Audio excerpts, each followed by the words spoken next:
Essa é a aula 10 do curso de Introdução à Ciência do Direito e o tema dessa aula é quem pode usar da força legitimamente. Bom, para tratar desse tema, a primeira coisa que eu gostaria de destacar é o que nós vamos discutir aqui, é o uso legítimo da força, ou seja, em princípio qualquer ser humano pode usar da força, né? Pode impor alguma coisa, pode forçar uma pessoa a se comportar de uma determinada maneira ou impedir que ela faça algo. Mas, obviamente, esses usos não são necessariamente legítimos, autorizados, permitidos pela ordem jurídica. O processo mesmo de constituição daquilo que a gente entende por direito se deu justamente esvaziando, em grande medida, a possibilidade de nós, indivíduos, podermos diretamente usar da nossa força para impor aquilo que queremos, ou que gostamos, ou que desejamos, né? Justamente a partir do momento em que existe uma autoridade instituída e uma ordem e um conjunto de leis postas, é que todos somos obrigados a respeitar e a seguir essas regras e, obviamente, não nos é mais permitido sair por aí fazendo o que der na telha e impondo nossa vontade por meio da nossa própria força. Bom, a esse processo, então, que constitui o direito, como essa estrutura de regras objetivas, ou seja, que vale para toda a sociedade, que regula quem e como vai poder usar da força, a gente chama de monopólio, de um processo de monopólio de coação, ou seja, um monopólio de coação por parte da comunidade jurídica. E o Kelsen vê nisso, nesse monopólio, um sinal de evolução do direito. Isso fica claro na página 39 da Teoria Pura, diz Kelsen: se considerarmos a evolução, porque o direito passou desde os seus primeiros começos até o estágio representado pelo direito estatal moderno, podemos observar, com referência ao valor jurídico a realizar, uma certa tendência que é comum às ordens jurídicas que se encontram nos níveis mais altos da evolução. É a tendência para proibir, numa medida que aumenta com o decorrer da evolução, o emprego da coação física, o uso da força por um indivíduo contra o outro. Enfim, então, para Kelsen, o aumento e a centralização desse monopólio de coação ou da possibilidade de se usar legitimamente da força, concentrada apenas nas mãos do Estado e retirada, portanto, da mão de cada um dos indivíduos que compõem aquela sociedade, aquele corpo social, isso é um sinal de evolução, ou seja, quanto mais evoluído é o direito, quanto mais evoluída é aquela sociedade, a sua forma de organização, maior o grau de monopólio de coação, ou seja, menos possibilidade os indivíduos têm de eles mesmos usarem de suas forças legitimamente. Na página 40, o Kelsen continua desenvolvendo esse tema e diz que, obviamente, é preciso distinguir o uso proibido da força, que qualquer um de nós pode realizar, daquele que é para autorizado, o uso autorizado da força. E diz o Kelsen, esta é a ordem jurídica que taxativamente determina as condições sob as quais a coação física deverá ser aplicada e os indivíduos que a podem aplicar. Então, o uso autorizado legítimo ele é claramente determinado pelas normas, pelas leis, ou seja, quem pode usar da força, de que maneira, em qual medida, etc. Não é de qualquer jeito. E é importante, então, distinguir o uso autorizado do não autorizado, ou proibido, ou ilícito do uso da força. Para exemplificar isso, ainda que eu tenha direito, por exemplo, a receber uma dívida de uma determinada pessoa, então, ainda que eu possa ir à justiça e requerer que se faça aquele pagamento, etc., obviamente eu não posso, eu mesmo, ir lá na casa daquela pessoa e diretamente tocar o terror, pegar uma arma e impor que ela me pague do jeito que eu quero, na hora que eu quero, etc. Isso constitui um crime. Enfim, então, ainda que eu tenha o direito a receber, eu não posso receber do jeito que eu quiser, na hora que eu quiser e impor isso pela força. Existem as vias legais para isso. Eu preciso recorrer à justiça, é o juiz quem vai determinar se eu tenho direito a receber, o quanto eu tenho direito a receber, como esse pagamento vai ser feito. Se a pessoa não fizer o pagamento, eu posso executá-la na justiça. É possível que um oficial de justiça vá lá com força policial, execute bens, penhore. Mas perceba, tudo isso é feito segundo a lei e não diretamente, impondo pela força aquilo que eu acho que me é devido, ainda que me seja devido, a forma correta não é essa, né? E o fato de, então, a força só poder ser utilizada legitimamente segundo aquilo que está previsto nas leis e por meio de autorizações por parte das autoridades, segundo Kelsen, isso é um fator determinante para a construção do que ele chama de um estado de segurança coletiva, né? O que é esse estado de segurança coletiva? Basicamente é o estado no qual sabemos que não seremos agredidos diretamente por um outro indivíduo a qualquer momento, porque ele acha que tem direito a isso ou aquilo, porque ele acha que eu devo agir assim, um assado, etc, né? Obviamente, se meu vizinho, se uma pessoa que eu encontro na rua, se qualquer um pudesse usar legitimamente da força diretamente contra mim, porque essa pessoa acredita que pode, ou acredita que eu não posso fazer isso ou aquilo, obviamente isso geraria uma situação de insegurança coletiva, ou seja, eu passaria a temer os outros indivíduos, porque todos poderiam diretamente usar da força legitimamente uns sobre os outros. E por isso, então, para Kelsen, essa centralização e esse monopólio de coação, ele garante um grau maior de segurança coletiva. Leio a página 40 da Teoria Pura do Direito, diz Kelsen: quando a ordem jurídica determina os pressupostos sob os quais a coação, como força física, deve ser exercida, e os indivíduos pelos quais deve ser exercida, protege os indivíduos que lhe estão submetidos contra o emprego da força por parte dos outros indivíduos. Quando esta proteção alcança um determinado mínimo, fala-se de segurança coletiva. Ou seja, quando nós temos um mínimo de garantia de que não vai ser qualquer pessoa, de qualquer jeito, que vai poder se fazer valer pela força sobre mim, isso garante um mínimo, um grau, né, de segurança coletiva. Em suma, então, o que Kelsen argumenta é que a ordem jurídica e o monopólio do uso da força, então, garante esse grau mínimo de segurança coletiva e que aumenta quanto mais centralizada for a coerção, atingindo, do ponto de vista de Kelsen, um grau máximo, né, um grau mais elevado no Estado moderno, que é o Estado no qual nós temos estruturas claras que determinam quem são as autoridades, nós temos tribunais independentes com competências obrigatórias, temos órgãos executivos centralizados, etc, né? Então, isso garantiria um nível maior de segurança coletiva.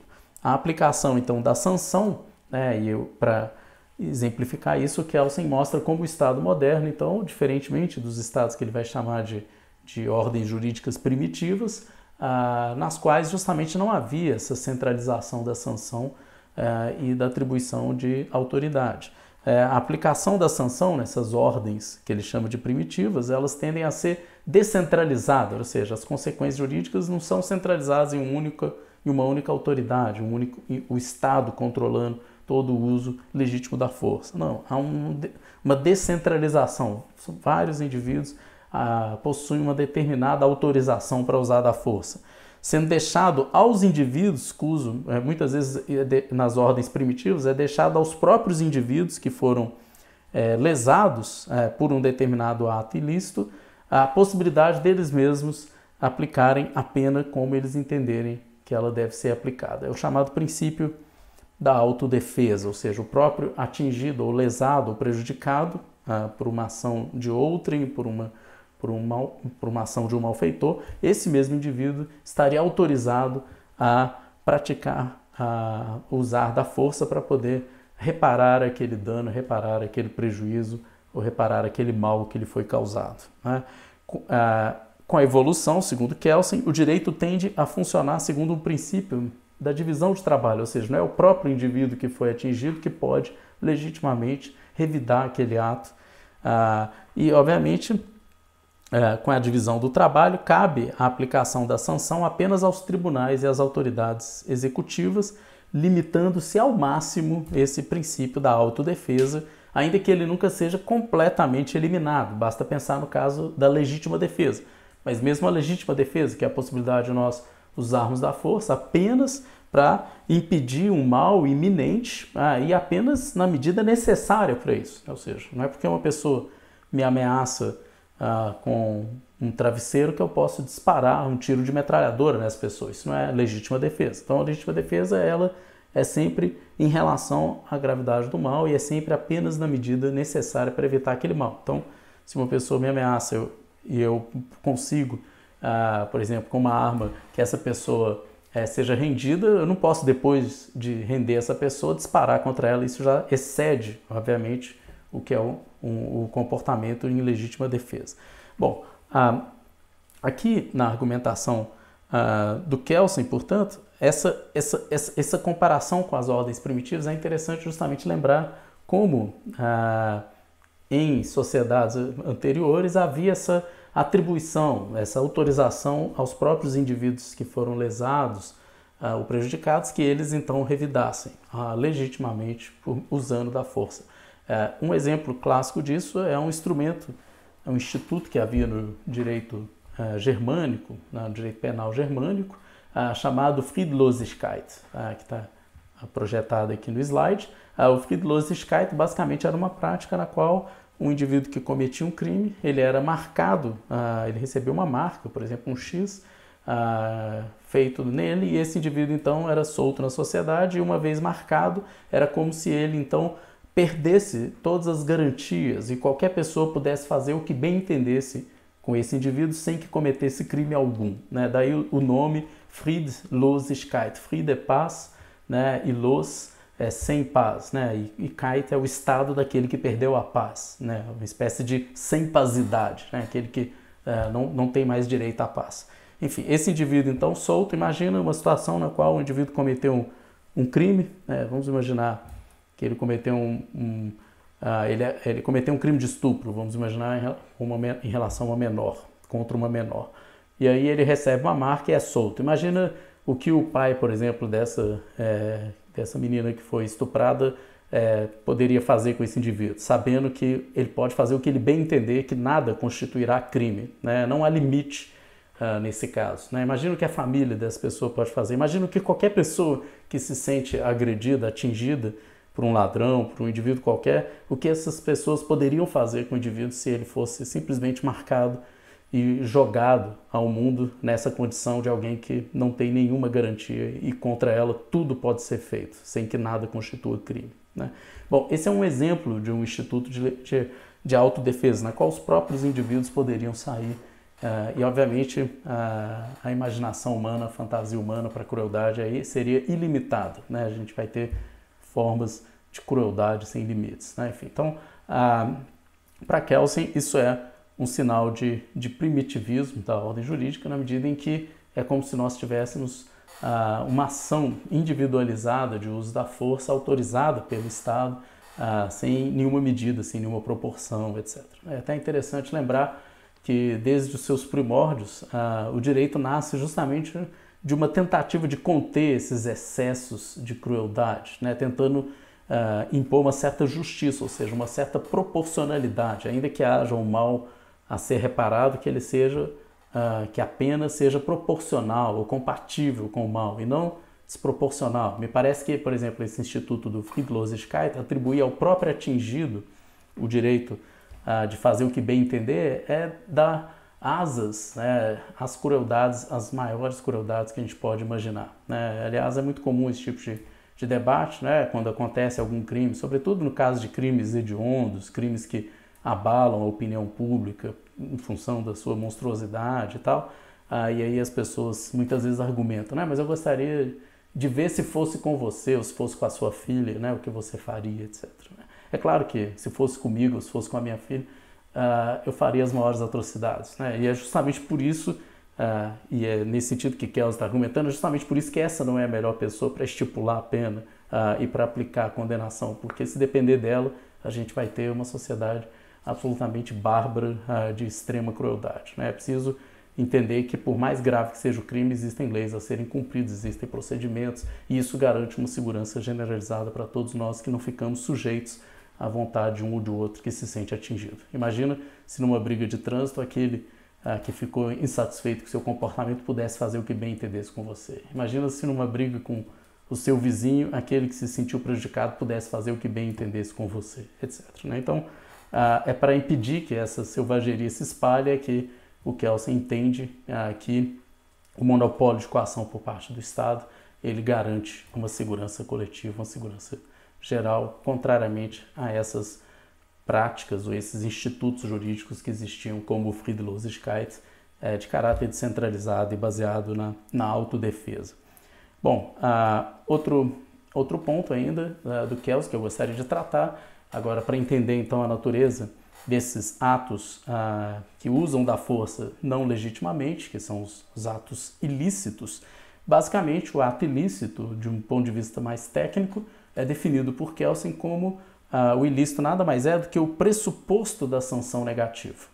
Aquilo que a gente chama de delito no direito nada mais é do que um comportamento para o qual o direito estabelece como consequência uma pena, ou seja, um comportamento em relação ao qual a previsão jurídica é a de uma sanção negativa, atribui uma consequência negativa. Então, homicídio é um delito, é um crime, porque em relação a essa conduta, que é matar alguém, está previsto no nosso Código Penal uma sanção negativa, que é a pena de reclusão. E por isso é um delito. Por isso, aquilo constitui um ilícito. Então, na página 43, o Kelsen define isso nos seguintes termos. E a circunstância de uma determinada conduta humana ser tornada, nesses termos, pressuposto de uma sanção, significa que essa conduta é juridicamente proibida, isto é, constitui um ilícito, um delito. Esse conceito de sanção e o conceito de ilícito são correlativos, ou seja, só existe ilícito em função da sanção, e a sanção nada mais é do que a consequência do ilícito. Então eles são correlativos. A sanção, diz ele, é consequência do ilícito, e o ilícito ou delito é um pressuposto da sanção. Enfim, da citação aqui do Kelsen. Bom, ainda sobre essa questão do uso da força por parte do Estado, o Kelsen reconhece, entretanto, que muitas vezes existem atos coercitivos, ou seja, que usam da força, mas que não têm o caráter de sanção, que não são exatamente a aplicação de algo que já estava previsto, de uma consequência jurídica prevista em lei. Por exemplo, no caso de mandar uma pessoa que comete o crime de homicídio para a cadeia, para cumprir uma pena de reclusão, obviamente o uso da força, que é manter uma pessoa encarcerada, está prevista em lei. Isso é a aplicação de uma sanção, tem o caráter de sanção. Agora, nem sempre o uso da força tem o caráter de sanção. O Kelsen, então, argumenta isso acontece sempre que o uso da força, os atos coercitivos, não são ligados a ações ou omissões juridicamente prefixados, que já estavam previstos. E que, segundo Kelsen, de certa maneira, o Estado, a administração contemporânea, ele ampliou de tal maneira os fatos que são considerados pressupostos de atos coercitivos, que há uma pluralidade de possibilidades de uso da força, em ações policiais, ações preventivas, casos de internamentos compulsórios, etc, etc. Enfim, essas situações, segundo Kelsen, caracterizam, quando a gente tem cada vez mais a possibilidade de usar da força sem que elas sejam com o caráter de sanção, ou seja, aplicando aquilo que já estava prefixado em lei, isso caracteriza pode caracterizar uma experiência mais autoritária. Para Kelsen, estados autoritários tendem a fazer o quê? Ampliar o conceito de sanção, ampliar a possibilidade de uso da força para além daquilo que já estava prefixado em lei. Então, na página 44, Kelsen desenvolve isso dizendo o seguinte: segundo o direito dos estados totalitários, o governo tem poder para encerrar em campos de concentração, forçar a quaisquer trabalhos e até matar os indivíduos de opinião, religião ou raça indesejável. Podemos condenar com a maior veemência tais medidas, mas o que não podemos é considerá-las como situando-se fora da ordem jurídica desses estados. Então aqui, fim dessa citação do Kelsen. Obviamente Kelsen tem em mente aqui a experiência nazista, como eu cheguei a comentar com vocês, ele se viu inclusive obrigado a deixar a Áustria, onde ele era professor em Viena, justamente em função da ascensão do regime nazista, isso no meados dos anos 30. E aqui o Kelsen está dizendo o seguinte: olha, o fato de acharmos, por exemplo, que mandar pessoas para campos de concentração, diz que tudo isso, o fato de a gente condenar isso, da gente achar isso extremamente criticável, condenável, etc., não elimina o fato de que esses são atos considerados legítimos dentro daquela ordem jurídica, né, no caso do Estado nazista. Né? Então, aqui Kelsen deixa clara essa postura de neutralidade que o cientista do direito deve manter, ou seja, ele, enquanto indivíduo, era absolutamente crítico em relação a esse comportamento, ele acha que isso é típico de um Estado totalitário, mas ao mesmo tempo, enquanto cientista, ele é obrigado a reconhecer que esses atos que condenaram, por exemplo, judeus aos campos de concentração, por mais que não fossem aplicação de sanção pré-fixada em lei, que esses atos ainda assim coercitivos, portanto, ainda assim devem ser considerados como legítimos dentro de uma ordem, obviamente, de um Estado totalitário.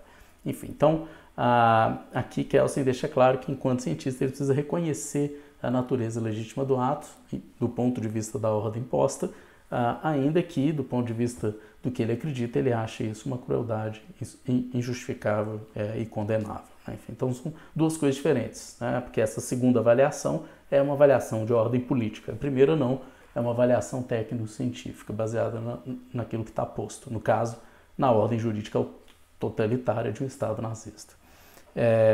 E nesses estados, então, Kelsen argumenta que há uma ampliação do conceito de sanção, que é própria ao autoritarismo. Diz ele, se o conceito de sanção é alargado nesses termos, já não coincidirá com a consequência do ilícito. A sanção, nesse sentido amplo, não tem necessariamente de seguir-se ao ato ilícito, pode precedê-lo. Finalmente, o conceito de sanção pode ser estendido a todos os atos de coerção estatuídos pela ordem jurídica. Né? Então essa é a situação na qual é como se o próprio conceito de sanção então fosse revisto e ampliado para abarcar todos os atos coercitivos, mesmo aqueles que não têm o caráter de sanção. Essa seria, segundo Kelsen, a maneira de entender a lógica, a dinâmica de um Estado totalitário, de um Estado mais autoritário. Bem, dito isso, eu gostaria de finalizar essa aula fazendo referência a um outro pensador, não Kelsen, mas que claramente aparece nas entrelinhas aqui da exposição do Kelsen, na teoria pura, que é um grande sociólogo, um dos mais importantes pensadores e um dos grandes fundadores da sociologia moderna, junto com Marx e Durkheim, que é Max Weber, né? Esse alemão que no final da vida dele proferiu uma palestra que é bem conhecida, chamada Política como Vocação, isso no ano de 1918, e que foi publicada no ano seguinte, 1919, e ele veio a falecer logo depois, em 1920. E as teses que ele apresenta nessa conferência, que são desenvolvidas também no livro Economia e Sociedade, são teses basilares e muito importantes para a gente entender a definição do conceito de Estado e essa relação entre Estado e uso da força e a violência legítima. Né? É de Weber a famosa definição, justamente, que Kelsen reproduz no livro dele, de que, basicamente, o Estado se caracteriza pelo exercício do monopólio legítimo da violência sobre um determinado território. Né? Em última instância, o Estado é isso, né? Uma grande estrutura, uma relação de homens dominando homens por meio do uso de uma violência considerada legítima. Né? Enfim, então o que é o Estado? Leio uma passagem do Weber, justamente dessa conferência, para ilustrar, diz ele, sociologicamente, o Estado não se deixa definir a não ser pelo específico meio que lhe é peculiar, tal como é peculiar a todo outro agrupamento político, ou seja, o uso da coação física. Né? Então, o uso da coação física é que define propriamente o Estado. E logo no início dessa conferência, o Max Weber, então, concorda com uma frase de Trotsky, né, esse pensador da tradição marxista. Ele cita Trotsky concordando com ele quando Trotsky dizia que todo Estado se funda na força. Né? Então, é isso que define aquilo que a gente entende por Estado do ponto de vista sociológico. Né? Sem força, é como se o Estado desaparecesse, né, e subsistisse a mera anarquia, ou seja, a ausência dessa estrutura centralizada que usa da força, que é o Estado. A violência, o Weber reconhece, não é o único instrumento do Estado, não é só por meio da violência que ele obtém os seus objetivos, os seus fins, que é a ordenação social.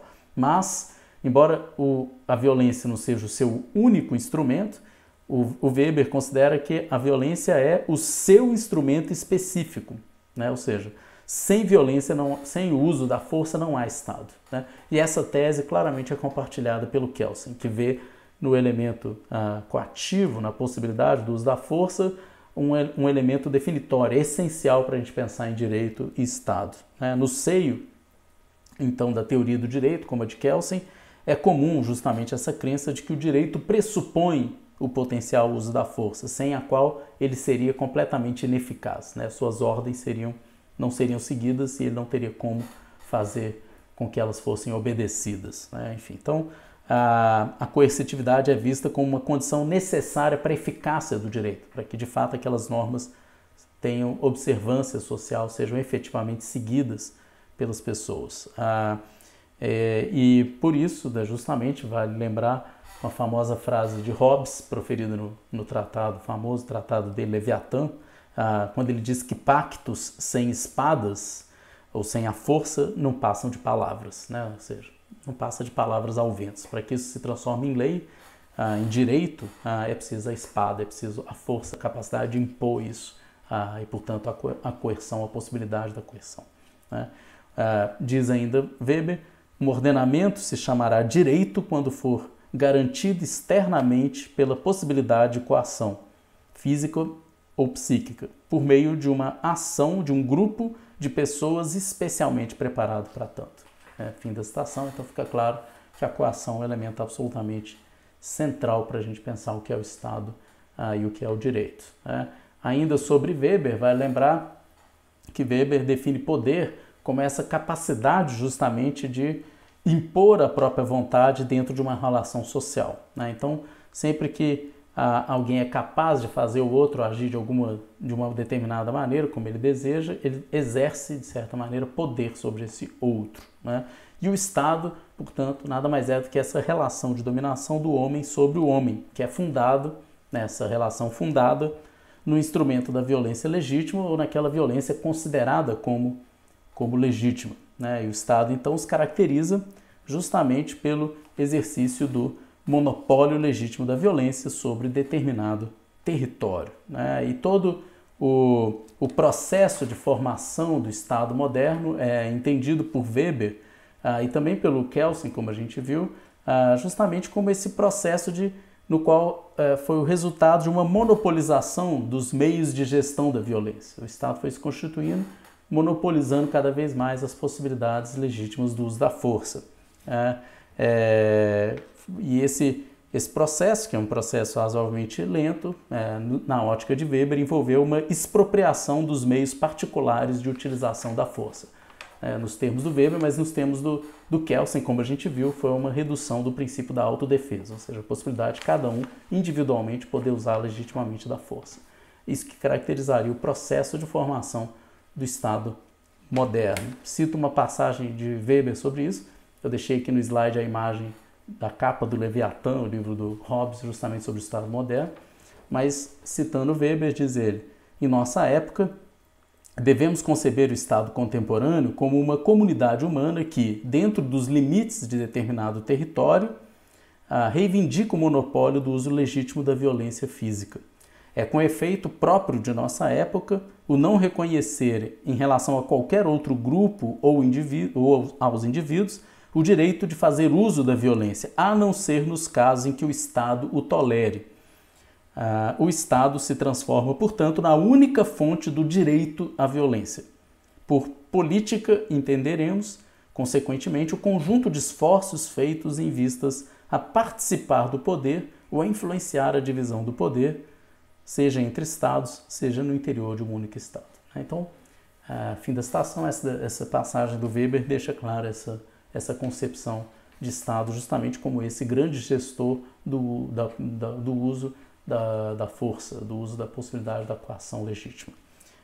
E para finalizar, é só lembrar, e acho importante recordar isso, que em Weber, mas também em Kelsen, mas em Weber aparece claramente, ele deixa claro que não basta a violência, né? Só a violência, só a coação não é suficiente para impor uma ordem jurídica, para constituir um Estado. Embora o monopólio de coação seja definidor do Estado moderno, isso não é suficiente. Isso porque o Estado ele só pode existir sob condições nas quais Os homens dominados, eles se submetem à autoridade do Estado, continuamente reivindicada pelos dominadores, por aqueles que estão no poder. Enfim, então há uma relação aí que não é só de violência, que é também de autoridade. A autoridade envolve justamente aquilo em relação ao qual nós obedecemos, sem necessariamente haver o recurso à força, à imposição pela força, né? E o Weber define dominação justamente como isso, como uma probabilidade de uma pessoa encontrar obediência a um determinado mandato. Então, quanto mais as pessoas obedecem a ela, mais ela domina, mais ela exerce uma espécie de dominação.